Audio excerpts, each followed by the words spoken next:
యోగా సాధనను ప్రతి ఒక్కరూ జీవనశైలిలో భాగంగా అలవర్చుకోవాలన్న జిల్లా కలెక్టర్ డాక్టర్ వినోద్ కుమార్ పిలుపునిచ్చారు. ప్రతిరోజు యోగా సాధన చేయడం వల్ల శారీరక దృఢత్వంతో పాటు మానసిక ప్రశాంతత లభిస్తుందన్నారు.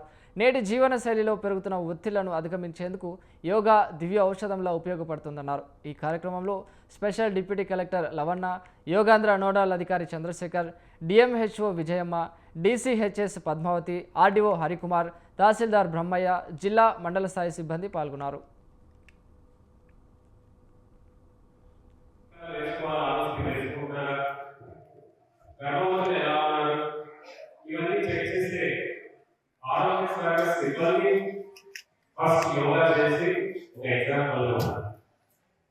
అంటే మీరు ఇంటికి వెళ్ళినప్పుడు స్టాఫ్ వచ్చినప్పుడు వాళ్ళు రకరకాల ఇబ్బందులు చెప్తే మీరు యోగాలో దీనికి ఒక సమాధానం ఉంది అని మీకు చెప్పగలుగుతారు.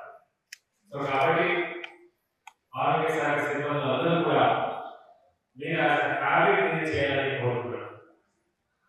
నేనైతే రోజు ధ్యానం చేస్తాను. అంటే ఒక గంట పొద్దున లేచిన వెంటనే కానీ నైట్ పడుకునే ముందు 1 అవర్ గైడెడ్ మెడిటేషన్ చేస్తాను. నేను MBBS చదువుతున్నప్పటి నుంచి కూడా చేస్తాను.